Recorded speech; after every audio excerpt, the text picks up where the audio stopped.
అందరికీ నమస్కారం. మనం చాలాసార్లు ప్రస్తావించుకున్నట్లుగా శ్రీ మాస్టర్ సివివి గారి యోగ మార్గంలో ఈరోజు ఉన్నటువంటి ఔత్సాహిక సాధకులు వారు రాసి ఉంచినటువంటి యోగ సాహిత్యంలో దాంట్లో ఉన్న సాంకేతికతని, ఆ సాంకేతికత యొక్క అవగాహనని పెంచుకోవడానికి ప్రయత్నించడం వల్ల చాలా ప్రయోజనం ఉంటుంది. ఆ టెక్నికల్ ఆస్పెక్ట్స్ మనం అర్థం చేసుకోవడానికి ప్రయత్నించాలి. ఒకదంపుడు ఉపన్యాసాలు, మోస ఉపన్యాసాల వల్ల ప్రయోజనం ఏమీ ఉండదు. అలాగని వారు రాసినటువంటి టెక్నికల్ విషయాలన్నీ కూడా మనకి అర్థమవుతాయి కూడా అనుకోలేము. అన్ని విషయాలు మనకు అర్థమయ్యేటువంటి అవకాశం లేదు, కానీ కనీసం ఈ యోగ ప్రయోజనం ఏ స్థాయిలలో ఉన్నది అనేటువంటి అవగాహన మనకు కొంత మెరుగుపడుతుంది. అలా శ్రీ సివివి గారు రాసి ఉంచినటువంటి అనేక రచనలలో చాలా సంక్లిష్టమైనటువంటి విషయాలతో రాయబడి ఉన్నది మాస్టర్స్ ప్రాక్టీస్ ఫస్ట్ ఆరిజిన్ అనేటువంటి రచన. ఇది చాలా టెక్నికల్గా ఉంటుంది. అయితే ఈ ప్రాక్టీస్ ఇతరులు ఎవరికి కూడా ఇవ్వలేదు. ఇతర మీడియంలు, ఇతరులు ఎవరికి కూడా ఈ సాధన చేసేటువంటి అవకాశం లేదు. దీనికి సంబంధించినటువంటి శబ్దాలు కానీ ఇవన్నీ కూడా సంపూర్ణంగా ఎవరికి కూడా లభ్యం కాలేదు. కాబట్టి ఇది చాలా రహస్యమైనటువంటి ఒక సాధన. అది శ్రీ మాస్టర్ సివివి గారు చేసినట్లుగా మనం భావించాలి. యోగ సాధన సమయంలో యోగశక్తి ప్రసరణను అందుకోవడం అనేటువంటి ప్రక్రియ 2 భాగాలుగా ఉంటుంది. మన దృక్కోణంలో చూస్తే 2 రకాలుగా మనకి ఉంటుంది. సాధారణంగా అందరం భావించేది ఏమిటంటే, ఈ యోగశక్తి అనేది బ్రహ్మరంధ్రం ద్వారా సాధకుడిలోకి ప్రసరిస్తుంది అనేది మనం అనుకున్నటువంటి ఒక భావన. అయితే బ్రహ్మరంధ్రం అనేది భౌతిక దేహానికి సంబంధించి ఉన్నది కాబట్టి అది యోగశక్తి ఈ బ్రహ్మరంధ్రం గుండా భౌతిక దేహంలోకి ప్రసరించాలి అంటే మానవ దేహానికి ఆవరించుకొని ఉన్నటువంటి 7 పొరల్లోకి ప్రవేశించిన తర్వాతే అది భౌతిక దేహంలోకి ప్రవేశిస్తుంది. ఈ 7 పొరలతో కూడి ఉన్నదే మానవుడి యొక్క దేహ పరిధి. అంటే అది ఒక కొకూన్, అంటే ఒక పట్టుపురుగు గూడు లాగా అనుకుంటే అది ఔటర్ లిమిట్ అన్నమాట మానవ దేహానికి. దాన్నే మెమొరాండం యొక్క అంచు, అంటే మెమొరాండం యొక్క ఎండ్ పాయింట్ లాగా మనం భావించాలి.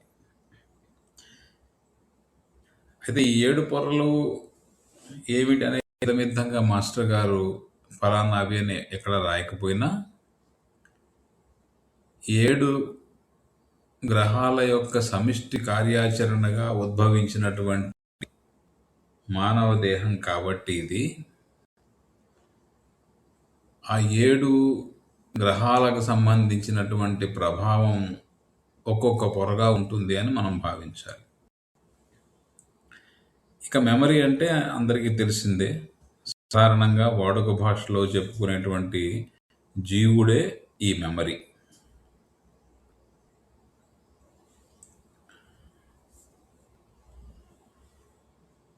ఈ మెమరీని ఆవరించుకొని ఉండేటువంటి మెమరాండంలో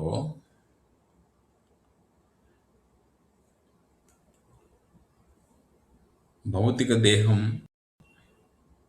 ఇప్పుడు ప్రస్తావించినటువంటి ఈ 7 పొరలో ఉన్నటువంటి భాగం కూడా దాంట్లో భాగమే. ఈ మెమరాండంలో భౌతిక దేహం, ఈ 7 పొరలు కూడా భాగంగానే ఉంటాయి. కాల ప్రమాణంతో కూడినటువంటి ఈ సృష్టిలోకి వచ్చినటువంటి మెమరీని నిలిపి ఉంచటమే లైఫ్. లైఫ్ అంటే అర్థం అదే. గతంలో కూడా ఆ వివరాలు వీడియోలో ఉంచడం జరిగింది. ఇట్లాంటి ప్రాథమికమైనటువంటి అవగాహనతో కనుక మనం మాస్టర్స్ ప్రాక్టీస్ అనేటువంటి వారు రాసినటువంటి విషయాన్ని కనుక అర్థం చేసుకునే ప్రయత్నం చేస్తే కొంత ఉపయోగంగా ఉంటుంది. కాబట్టి మెమరాండం బయట నుంచి ప్రసరించేటువంటి యోగశక్తి ముందుగా 7 పొరల యొక్క లక్షణాన్ని గమనించటం అనేది ఒక భాగం. ఈ 7 పొరలు ఆ యోగశక్తిని లోపలికి రానివ్వటానికి అనుకూలమైనటువంటి స్వభావాన్ని కలిగి ఉండాలి. ఈ 7 పొరల స్వభావం యోగశక్తిని భౌతిక దేహ వ్యవస్థకి అందనిచ్చేలా గనక ఉంటే యోగశక్తి భౌతిక దేహంలోకి ప్రసరిస్తుంది. అలా ప్రసరించడం అనేది రెండో భాగం. మొదటిదేమో ఈ పొరల యొక్క స్వభావం, రెండవది భౌతిక దేహంలోకి యోగశక్తి ప్రసరించటం. అయితే సహజంగా ఈ 7 పొరలకు యోగశక్తిని లోపలికి రానిచ్చేటువంటి స్వభావం ఉంటుంది అని చెప్పడానికి లేదు. ఈ ఉన్నతమైనటువంటి యోగశక్తి ప్రతి ఒక్కళ్ళకి అవసరం పడదు కాబట్టి ఇప్పుడున్న కాలంలో అది చాలా ఉన్నతమైనటువంటి ఆలోచన చేసే వారిలోనే బహుశా దాని యొక్క ప్రభావం ఉంటుంది. అసలు మాస్టర్ గారు చేపట్టినటువంటి ఈ ప్రయోగంలో శ్రీ మాస్టర్ సివివి గారి దేహానికి ఉన్నటువంటి 7 పొరలకి వాటిల్లో ఉన్నటువంటి అడ్డంకుల్ని తొలగించి వాటి స్వభావాన్ని మార్చిన తర్వాతనే ఈ ఉన్నత స్థాయి ప్రసరణలకి వారి వ్యవస్థలో కూడా సానుకూలత ఏర్పడింది. దీని యొక్క వివరాన్ని వారు ఈ మాస్టర్స్ ప్రాక్టీస్ అనేటువంటి తమిళ రచనలో అక్టోబర్ 13, 1913 నాడు ఇలా రాశారు. అంటే తమిళం యొక్క ఉచ్చారణ మనకి ఎంతగా రాదు, కానీ ఒక ట్రాన్స్లిటరేటర్ని చదివేటువంటి పని చేస్తాం.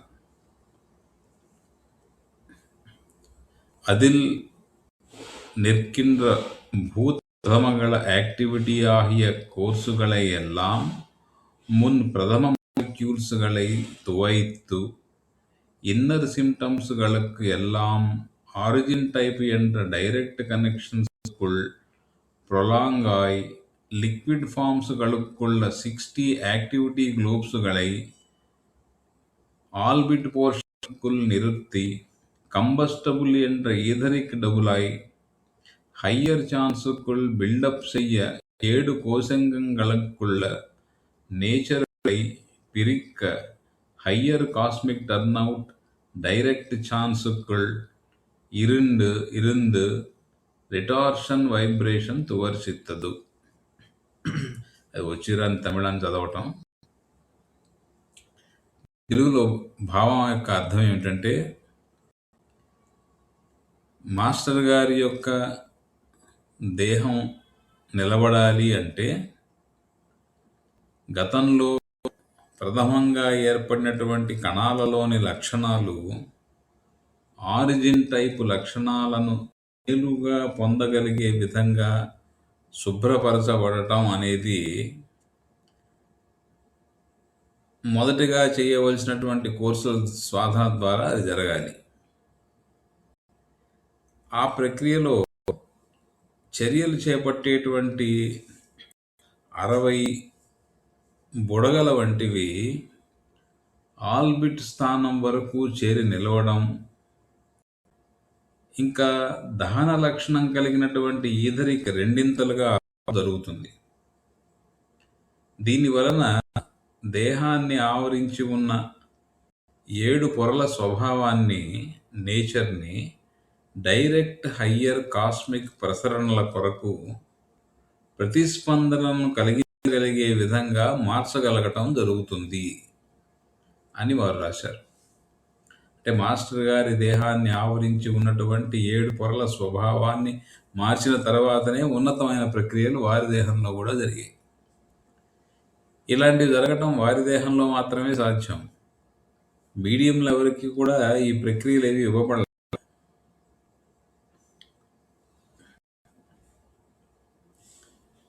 అయితే ఇనీషియేషన్ అనేటువంటి ప్రక్రియ ద్వారా మీడియంల యొక్క భౌతిక దేహ వ్యవస్థలో శ్రీ మాస్టర్ సివివి గారు తమ చైతన్యాన్ని ప్రవేశపెట్టిన పర్యవసానంగా ఆ దేహ వ్యవస్థలను ఈ మార్గానికి అనుకూలమైన వ్యవస్థలుగా ఈ యోగశక్తి గుర్తించింది.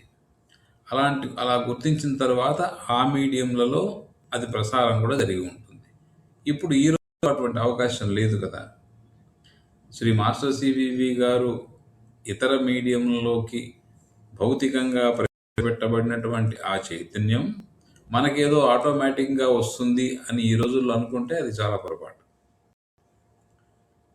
ఆ మీడియంలకి ఇచ్చినటువంటి ఇనిషియేషన్ ప్రక్రియ కూడా అందరు మీడియంలకి ఒకే మాదిరిగా ఇవ్వబడలే.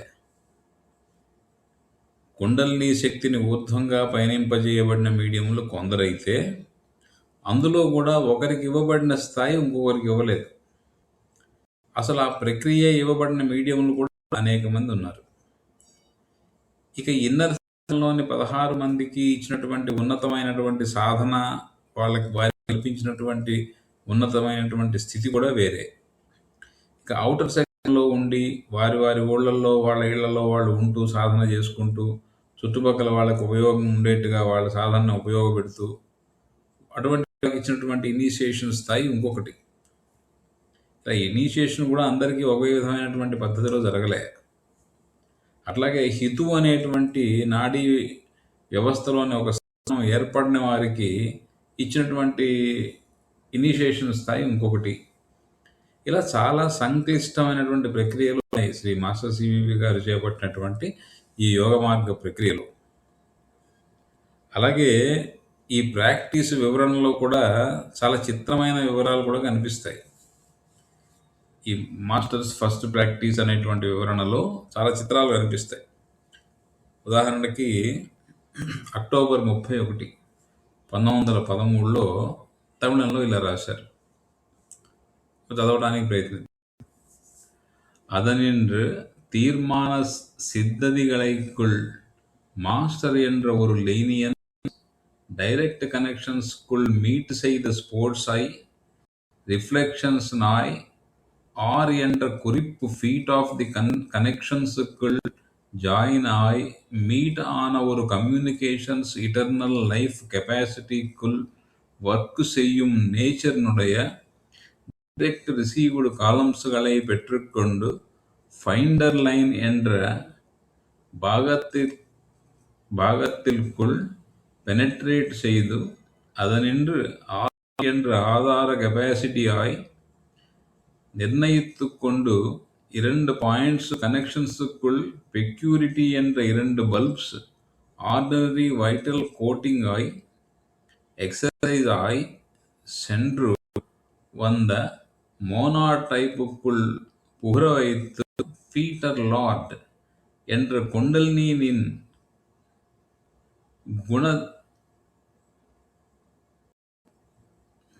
குணதாதாவின் பிரதம சுஷங்க என்ற கதி பொருளை தீர்மானித்து கொண்டு நின்ற ట్యూబ్ మాస్టర్ లంగ్. అనువాదం ఎలా వచ్చిందంటే, ఆ సందర్భంలో ఆ విధంగా నిర్ణయించబడినటువంటి సిద్ధులు మాస్టర్ అనేటువంటి ఒక లీనియన్స్ని డైరెక్ట్ కనెక్షన్స్లో మీట్ చేయడానికి ఒక స్పోర్ట్స్గా ప్రతిబింబిస్తూ ఉన్నాయి. అటువంటి కనెక్షన్ యొక్క పాదభాగంలో ఆ సిద్ధతులు కలిసిన మీదట ఏర్పడినటువంటి ప్రసరణ ఇటర్నల్ లైఫ్ సామర్థ్యం కొరకు పనిచేసేటువంటి లక్షణాన్ని కలిగి ఉన్నది. అటువంటి ప్రసరణ డైరెక్ట్గా ఏర్పడిన భాగాల నుంచి తీసుకున్న ఫైండర్ లైన్ అనే భాగాల్లోకి చొచ్చుకుని దాని వలన ఆల్బిట్నకు ఆధార సామర్థ్యముగా నిర్ణయించబడి ఉన్న 2 పాయింట్స్ కనెక్షన్స్కు ప్రత్యేకముగా ఉన్న 2 బల్బులకు ముఖ్యమైన పొర ఒకటి ఏర్పడి చేతన కలిగినది. అటువంటి చేతన వలన వచ్చేటువంటి మోనాడ్ టైపులో ఫీటర్ లార్డ్ అనేది ప్రవేశపెట్టబడినది. ఈ ఫీటర్ లార్డ్ కుండలినిలోని గుణదాతలలో మొదటిది అయినటువంటి సుషంగ. అటువంటి సుషంగ అనేది నిర్మాణ పదార్థముగా నిర్ణయించబడి ఉన్న ట్యూబే మాస్టర్ లంగ్. అంటే ఇది పూర్తిగా టెక్నికల్, మనకి పూర్తిగా ఏమీ అర్థం కాదు ఇందులో. కొంత దాని గురించి అర్థం చేసుకునే ప్రయత్నం చేస్తే, మానవ రూప నిర్మాణ నమూనాలో సమగ్రమైనటువంటి మార్పును తలపెట్టినటువంటి శ్రీ మాస్టర్ సివివి గారు అట్లాంటి ప్రక్రియలో ఒక పరిశోధనాశాలగా తమ సొంత దేహాన్నే ఉపయోగించారు. ఈ ప్రక్రియలో భాగంగా వారి దేహంలో ఉన్న ప్రతి ఒక్క భాగము అనేక కణాలతో సహా అనేక మార్పులకు గురైనాయి. అటువంటి ఎన్నో ప్రక్రియలు సఫలీకృతంగా జరిగినాయని కూడా వారు రాశారు. కాబట్టి ఈ శ్రీ మాస్టర్ గారి యొక్క యోగ సాహిత్యంలో ప్రతి ఒక్క మాట కూడా చాలా నిర్దిష్టంగా చెప్పబడింది. వాటిని ఆషామాషి అన్వయాలు చేయడం అనేది సరైంది కాదు. ఎవరికైనా సరే శ్రీ మాస్టర్ సివివి గారి యోగం గురించి అంతా తెలిసినట్టు చెప్పడం అసలు సరికానే కాదు. ఇప్పుడు ఈ ముందు చెప్పుకున్న దాంట్లో కుండలిని ఏర్పడడంలో మొట్టమొదటగా వ్యక్తమయ్యేటువంటి యాట్రిబ్యూట్స్ లేదా ఒక గుణం, ఆ గుణానికి పేరు సుషంగ అని వారు చెప్పారు. ఈ సుషంగ ప్రకృతిలో ఏ పదార్థ రూపంగా వ్యక్తమైందో అటువంటి ఒరిజినల్ పదార్థంగా శ్రీ మాస్టర్ గారి దేహభాగం ఒకటి ఏర్పడటం అనేది అసలు ఎంతటి ఉన్నత ప్రక్రియో మనం ఊహించలేం.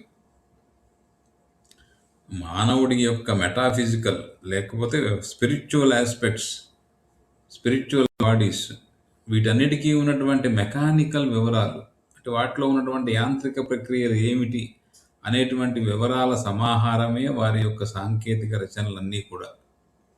ఇట్లాంటి ఎన్నో విషయాలు ఉన్నటువంటి శ్రీ మాస్టర్ సివివి గారి ఒరిజినల్ వివరణల్ని మనం శ్రద్ధగా చదవటం వల్ల కొంత ఉన్నతమైనటువంటి న్యూరోప్లాస్టిసిటీ, అంటే మన బ్రెయిన్లో న్యూరాన్ల మధ్య ఏర్పడేటువంటి కనెక్షన్స్, వాటి న్యూరోప్లాస్టిసిటీ అంటారు కదా, అది మరింత ఉన్నతంగా ఏర్పడి ఉన్నతమైన ఆలోచనలకి మనకు అవకాశం ఏర్పడి వాటి వల్ల మన యాస్ట్రల్లో పేరుకొని ఉన్నటువంటి కర్మ ప్రభావం తగ్గి మనకి జీవన సౌలభ్యాన్ని ఇది కలిగించేటువంటి అవకాశం ఉంటుంది. కాబట్టి యోగాన్ని అర్థం చేసుకునే ప్రక్రియ కూడా మనకి ఎంతో ఉన్నతిని, ఎంతో అభివృద్ధిని, మన దేహ వ్యవస్థని, మన కర్మ వ్యవస్థల్ని కూడా మారుస్తుంది. కాబట్టి అందరూ కూడా ఈ సాంకేతికపరమైనటువంటి రచనలు చదివి వాటిని ఉపయోగించుకోవాలి. నమస్కారం.